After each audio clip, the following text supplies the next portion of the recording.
ಸಮಯ ಗಳಿಸದೆ ಸಿಗುವ ಮಾಹಿತಿಯನ್ನು ಸಾಮಾಜಿಕ ಮಾಧ್ಯಮ ಎನ್ನುತ್ತಾರೆ. ಉದಾಹರಣೆಗೆ ಇವಾಗ ಟೀಚರ್ ಪ್ರಬಂಧ ಕೊಟ್ಟಿರ್ತಾರೆ. ಪ್ರಬಂಧ ಅಂದ್ರೆ ಅದ್ರ ಬಗ್ಗೆ ನಮ್ಗೆ ಗೊತ್ತಿಲ್ಲದಾಗ ಫೋನಲ್ಲಿ ಹಾಕಿ ಟಾಪಿಕ್ ನ ಫೋನಲ್ಲಿ ಹಾಕಿ ಹುಡುಕಿದ್ರೆ ನಮ್ಗೆ ಬೇಗನೂ ಇನ್ಫಾರ್ಮೇಶನ್ ಸಿಗುತ್ತೆ, ಹಾಗೆ ಹೆಚ್ಚು ಸಮಯನೂ ಕಳಿಸಲ್ಲ. ಸೆಲೆಬ್ರಿಟೀಸ್ ನ ಹೋಗಿ ಮೀಟ್ ಮಾಡಕ್ಕಾಗಲ್ಲ, ಅದಕ್ಕೆ ಏನ್ ಮಾಡ್ತಾರೆ, ಫ್ಯಾನ್ಸ್ ಎಲ್ಲ ಲೈವ್ ಮುಖಾಂತರ ಹೋಗಿ ಸೆಲೆಬ್ರಿಟಿ ಬಗ್ಗೆ ತಿಳ್ಕೊಂತಾರೆ. ಅವ್ರಿಗೆ ಏನಿಷ್ಟ ಇಲ್ಲ ಅದ್ರ ಬಗ್ಗೆ ಅವ್ರು ತಿಳ್ಕೊಂತಾರೆ.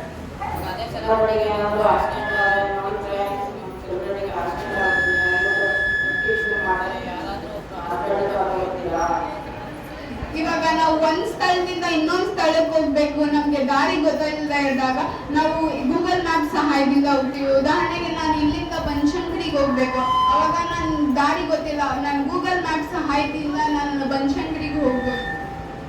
ಆಗ ಮ್ಯಾಪ್ ಇಂದ ಮೇನ್ ರೋಡ್ ಅಲ್ಲಿ ದಾರಿ ಇರ್ತದೆ, ಇವ್ರು ಏನ್ ಮಾಡ್ತಾರೆ, ನಮ್ಗೆ ಫ್ಲೈಓವರ್ ಮೇಲಿಂದ ಹೋಗು, ಹೈವೇ ಮೇಲಿಂದ ಹೋಗು ಇಲ್ಲ ಅಂತ ಕನ್ಫ್ಯೂಸ್ ಮಾಡ್ಬಿಡುತ್ತೆ. ನಮ್ ಟೈಮು ವೇಸ್ಟ್, ಇದು ವೇಸ್ಟ್. ಅದೇ ದಾರಿ ಹೋಗೋರ್ನೆಲ್ಲ ಏನಾದ್ರು ಕೇಳ್ಕೊಂಡು ಹೋದ್ರೆ ನಮ್ಗೆ ಇದಾಯ್ತದೆ. ಇವಾಗ 1 ತಿಂಗಳಿಂದ 4 ಜನ ಕೇರಳ ಬಿಟ್ಟು ಸೋತೋಗ್ಬಿಟ್ಟಿದ್ದಾರೆ ಇದು ರೂಟ್ ಮ್ಯಾಪಿಂಗ್. ಇವಾಗ ಎಲ್ರಿಗೂ ನನ್ನ ಪ್ರಶ್ನೆ, ಯಾರಿಗೆ ಮೊಬೈಲ್ ಇಂದ ಉಪಯೋಗ ಆಗ್ತಾ ಇದೆ ಕೈ ಎತ್ತಿ. ಸ್ವಲ್ಪನಾದ್ರೂ ಉಪಯೋಗ ಆಗ್ತಾ ಇದೆ? ಯಾರಿಗೂ ಉಪಯೋಗ ಆಗ್ತಾ ಇಲ್ಲ ಮೊಬೈಲ್ ಇಂದ? ಯಾರಿಗೂ ಉಪಯೋಗ ಆಗ್ತಾ ಇದೆ? ಯಾರಿಗೂ ಉಪಯೋಗ ಆಗ್ತಿಲ್ಲ. ಎಲ್ಲರಿಗೂ ಉಪಯೋಗ ಆಗ್ತಾ ಇದೆಯಾ? ಯಾರಿಗೂ ಉಪಯೋಗ ಆಗ್ತಿಲ್ಲ ಮೊಬೈಲ್ ಇಂದ. ಯಾರು ಕೈ ಎತ್ತಾ ಇಲ್ಲ.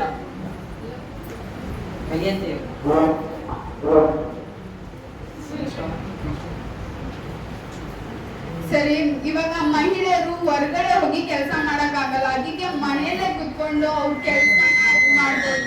ಉದಾಹರಣೆಗೆ ಇವಾಗ ಟೈಲರಿಂಗ್ ಇಂದ ಅವ್ರ ಬಟ್ಟೆ ಎಲ್ಲ ಹೊಲಿಸಿ ಡೆಲಿವರಿ ಬಾಯ್ಗೆ ಆ ಪಾರ್ಸಲ್ ನ ಕೊಟ್ರೆ ಆ ಡೆಲಿವರಿ ಬಾಯ್ ಆ ಪಾರ್ಸಲ್ ನ ಹೋಗಿ ಕರೆಕ್ಟ್ ಅಡ್ರೆಸ್ಗೆ ಹೋಗಿ ಕೊಡ್ತಾರೆ. ಅದರಿಂದ ಎಷ್ಟೋ ಮಹಿಳೆಯರು ಕೆಲಸ ಮಾಡ್ತಾ ಇದ್ದಾರೆ. ಇವಾಗ ನಾನು 1 ತಿಂಗಳಿಂದಾನೆ ನಾನು ಬ್ಲ್ಯಾಕ್ ಟಿ ಶರ್ಟ್ ಆರ್ಡರ್ ಮಾಡಿದೆ. ಅದು ಡೆಲಿವರಿ ಬಂದಾಗ ನೋಡ್ತೀನಿ ನಮ್ಮ ಅಪ್ಪ ಹಾಕೋಬೋದು ಆ ಸೈಜಲ್ಲಿ ಬಂದಿದೆ. ಮತ್ತೆ ಇನ್ನೊಂದು ನಾನು ವೆಜಿಟೇಬಲ್ಸ್ ಆರ್ಡರ್ ಮಾಡಿದೆ, ಬೇರೆ ಏನಾದರೂ ಬರೋದು. ಇವಾಗ ಪ್ರೋಟೀನ್ ಡಬ್ಬ ಆರ್ಡರ್ ಮಾಡಿದೆ, ಗೋಧಿ ಹಿಟ್ಟು ಬರೋದು. ಅದಕ್ಕಿಂತ ನಾವು ಏನು ಅಂಗಡಿಗಳೇ ಹೋಗಿ ಅದು ನೋಡಿ ಕ್ವಾಂಟಿಟಿ ಎಲ್ಲ ನೋಡಿ ತಗೋಬಹುದು. ಇವಾಗ ಎಲ್ರು ಕೂಡ ಹೀರೋಯಿನ್ಸ್ ಆಗಕ್ಕಾಗಲ್ಲ ಅಲ್ವಾ, ಅದಕ್ಕೆ ಫೋಟೋಸ್ ವಿಡಿಯೋಸ್ ಇಂದ ಅವ್ರ ಆಸೆ ಎಲ್ಲ ಪೂರೈಸ್ಕೊಂತಾರೆ. ಇವಾಗ ಫೋಟೋಸ್ ಎಲ್ಲ ತಗೊಂಡು ಸ್ನ್ಯಾಪ್ಚಾಟ್ ಅಲ್ಲಿ ಆಗೋದಂತೆ, ವಿಡಿಯೋಸ್ ಎಲ್ಲ ಮಾಡ್ಕೊಂಡು ರೀಲ್ಸ್ ಎಲ್ಲ ಆಗೋದಂತೆ, ಅದರಿಂದ ಅವ್ರ ಆಸೆ ಎಲ್ಲ ಪೂರೈಸ್ಕೊಂತಾರೆ. ಇವ್ರೇನಾದ್ರೂ ರೀಲ್ಸ್ ಮಾಡಿದ್ರೆ ಕೆಟ್ಟ ಕಮೆಂಟ್ಸ್ ಆಗೋದು, ನೆಗೆಟಿವ್ ಕಮೆಂಟ್ಸ್ ಆಗೋದು, ಟ್ರೋಲ್ ಮಾಡೋದು, ಕೈ ಇದ್ದಿರೋಂಗೆ ನನ್ನ ಜೊತೆ ಚಪ್ಪಾಳೆ ತಟ್ಟು, ರನ್ನಿಂಗ್ ರೇಸ್ ಮಾಡು, ಕಾಲಿದ್ದಿರೋ ನನ್ನ ಜೊತೆ ರನ್ನಿಂಗ್ ರೇಸ್ ಮಾಡು, ಫುಟ್ಬಾಲ್ ಆಡು, ಮತ್ತೆ ಕಣ್ಣಿ ಸೈಡ್ ಹೋಗಿದ್ರೆ ಇದೆಷ್ಟು ಅಂತ ಕೇಳಿ ಇದು ಮಾಡಿ ಕಾಲು ಎಳಿತಾ ಇರ್ತಾರೆ. ಅದಕ್ಕೆ ನಾವು ಯಾವಾಗಲೂ ಸಾಮಾಜಿಕ ಮಾಧ್ಯಮಕ್ಕೆ ಅಡಿಕ್ಟ್ ಆಗಬಾರ್ದು. ಅದೆಷ್ಟಿರುತ್ತೋ ಅಷ್ಟು ಯೂಸ್ ಮಾಡ್ಕೋಬೇಕು. ಈಗ ಅಮೃತ ಎಷ್ಟೇ ಸೇವನೆ ಮಾಡಿರೋ ವಿಷಯ ಅಲ್ವಾ. ಇವಾಗ ನಾನು ಮೊದಲನೇದಾಗಿ ಉದಾಹರಣೆ ಕೊಟ್ಟಿದ್ದು ಪ್ರಬಂಧ ಬರೆಯೋಕೆ ಅಂತ. ನಮ್ಗೆ ಎಷ್ಟು ಗೊತ್ತಿದೆ ಅದ್ರ ಬಗ್ಗೆ ನಾವು ಬರೆಯೋಣ. ಯಾವ್ದು ನಮ್ಗೆ ಬರಲಿಲ್ಲ ಅದನ್ನ ಬೇಕಂದ್ರೆ ಮೊಬೈಲ್ ಮುಖಾಂತರ ನಾವು ನೋಡ್ಕೊಳ್ಳೋಣ. ಇವಾಗ ನಾನು ಮೊಬೈಲೇ ಯೂಸ್ ಮಾಡಬಾರ್ದು ಅಂತ ಹೇಳ್ತಾ ಇಲ್ಲ, ಎಷ್ಟು ಯೂಸ್ ಮಾಡಬೇಕು ಅಷ್ಟೇ ಯೂಸ್ ಮಾಡಬೇಕು, ಯಾವುದಕ್ಕೂ ಈಸಿಯಾಗಿ ಅಡಿಕ್ಟ್ ಆಗಬಾರ್ದು. ಧನ್ಯವಾದಗಳು.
etc. There are many problems such as health is wealth. Yes. An apple keeps a day keeps the doctor away. Let food be the medicine and medicine be the food. There are many side effects of junk food such as overweight, diabetes, cavities, etc. Today's youngster and generation enjoy this eating junk food. They go to five-star hotels, restaurants with their family, friends, etc. If we eat healthy food helps our brain to work better. When we eat colorful fruits, veggies, our brain starts the ability to think sharper. One should have a proper routine in daily life. If not, we may develop many infections, diseases and tiredness every day. Thank you. Thank you.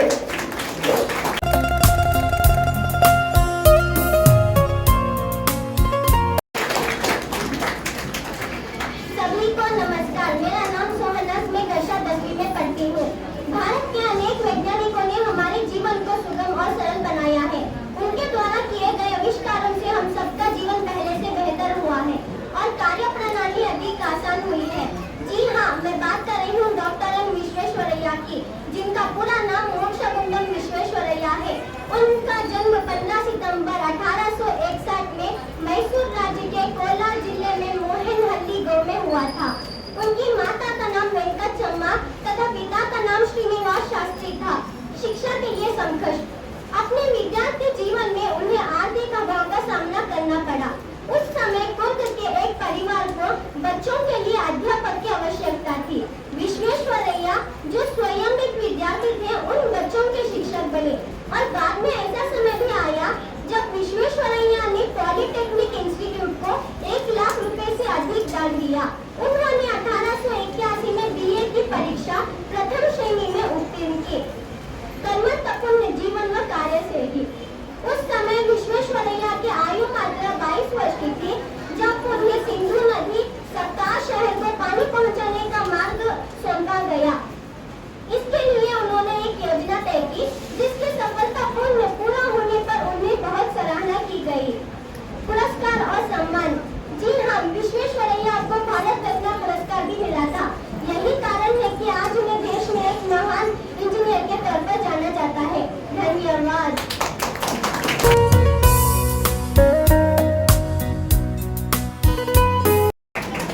Good afternoon everyone, myself Ahmad are studying in 10th standard. Now I am going to give a new patriotic song to all of you. मेरे देश की क्या बड़ी शान है,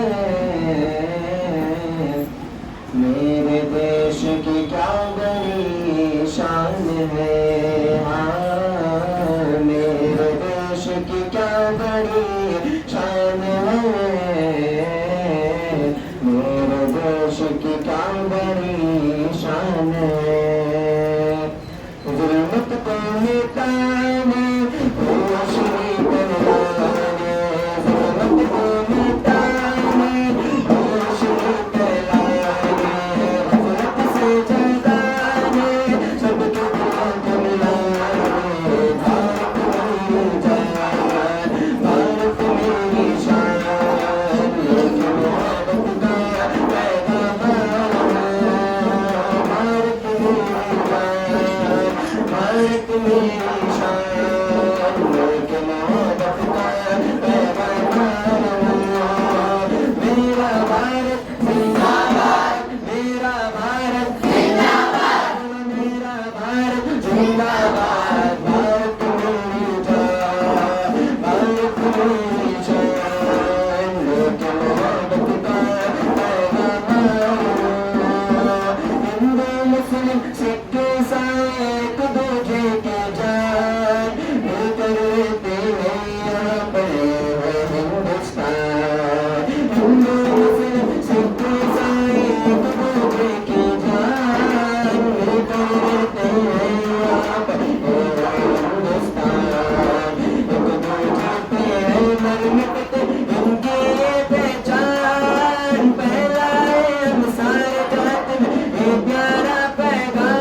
मोहब्बत का पैगाम मजहब की बातों पे तुम करना लड़ाई फिक्र करो तुम मुल्क की तुझे सुनो सबकी भलाई मजहब की बातों पे तुम करना लड़ाई फिक्र करो तुम मुल्क की तुझे सुनो सबकी भलाई बच्चों को आगे बढ़ाना देखो उनको पढ़ाए फिर सब इंसान मिलके करेंगे देश पे जान फिदाए सबके दिलों को मैं मिलाने आया हूँ मानवता के शम्मा जलाने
विषय पर बात करने वाले हैं जिससे हमारा देश ही नहीं बल्कि पूरी दुनिया ही प्रभावित है। कोई इसके आने से खुश है तो कोई इसे आने नहीं देना चाहता। जी हाँ, हम बात कर रहे हैं एआई अर्थात आर्टिफिशियल इंटेलिजेंस यानी कृत्रिम बुद्धि के बारे में। इसका सबसे बड़ा फायदा यह है कि इंसान द्वारा बहुत सारी गलतियाँ होती है जिससे समय और सामान दोनों का नुकसान होता है। आर्टिफिशियल इंटेलिजेंस के उपयोग से हम इन दोनों को बचा सकते हैं। आपकी बात बिल्कुल सही है, हम समय और सामान को बचा लेंगे, लेकिन उस नुकसान की भरपाई कौन करेगा जो हमें इसके उपयोग से होगी? कितने लोगों की नौकरियां चली जाएंगी? आप नुकसान देख रहे हैं, इसके फायदे तो देखिए। इसे हम कुछ खतरा उठाने से बच जाएंगे। कंपनियों में प्रोडक्शन के दौरान इंसानों को बहुत खतरे बने रहते हैं। आर्टिफिशियल इंटेलिजेंस के उपयोग से हम इन खतरे उठाने से बच जाएंगे। आपकी बात सही है, लेकिन क्या सभी लोग इसका उपयोग कर पाएंगे? आज हमें अपनी छोटी छोटी जरूरतों को पूरा करने के लिए बहुत ज़्यादा मेहनत करनी पड़ती है, इसलिए हम इसको खरीद कर इसका उपयोग करने का समर्थ हैं। आप इसके फायदे को देखिए, हमें इन्हें इंसानों के मुकाबले ज़्यादा काम ले सकते हैं, वो भी बिना ब्रेक किए। हम इंसान 8 घंटे की नौकरी में भी लंच ब्रेक और टी ब्रेक मांगते हैं, नहीं तो हम ही कहते हैं कि इंसान है कोई मशीन नहीं। चलिए, मैंने माना कि इंसानों के मुकाबले में एआई ज़्यादा काम कर सकता है, लेकिन क्या ये हमें नए नए आइडियाज दे सकता है? इसके लिए तो हम इंसानों की ही जरूरत पड़ेगी, क्योंकि एआई के सॉफ्टवेयर में तो बस वही चीज़ें मिलेंगी जो हम इंसानों ने उसके अंदर डाली होंगी। आपने बनाया तो उसे हमने किया। अगर हम इन सब बातों को प्रैक्टिकली सोचे तो एआई के उपयोग से हमें बहुत फायदा होगा। डॉक्टर को बीमारी का पता लगाना और इसका इलाज करने में बहुत आसानी होगी। इसे फिजिकली डिसेबल लोग भी इस्तेमाल कर पाएंगे। आपकी बात सही है, लेकिन एआई की वजह से लोग बहुत आलसी हो रहे हैं और अपने दिमाग की बजाय एआई का उपयोग कर रहे हैं, जिसकी वजह से हमारे आने वाली जनरेशन को बहुत ज़्यादा नुकसान होगा। और कंपनियों में भी ज़्यादातर मशीनों से काम लिया जा रहा है, जिसकी वजह से बेरोजगारी बढ़ रही है। माना कि इसकी वजह से थोड़ी बहुत परेशानियां होती है, लेकिन आज के दौर में देश की सुरक्षा और प्रगति के लिए ये बहुत जरूरी बन गया है। देश में सुरक्षा के लिए तो एआई जरूरी है, लेकिन देश की प्रगति के लिए नहीं। एआई की वजह से लोग ये सोच रहे हैं कि जो काम एआई कर सकता है वो हम नहीं कर सकते। आर्मी में भी पूरी तरह एआई पर निर्भर नहीं हो सकते, क्योंकि इसे भी हैक किए जाने का खतरा होता है। अगर हम इस पर बहस करते रहेंगे तो ये बहस कभी खत्म नहीं होगी। हम इतना तो समझ चुके हैं कि आर्टिफिशियल इंटेलिजेंस के उपयोग से हमें फायदा भी होगा और नुकसान भी। इसलिए हमें एआई को सोच समझकर इस्तेमाल करना चाहिए। किस तरह इस्तेमाल करना चाहिए कि सबको इससे फायदा हो और इंसानों को कोई भी नुकसान ना हो। धन्यवाद।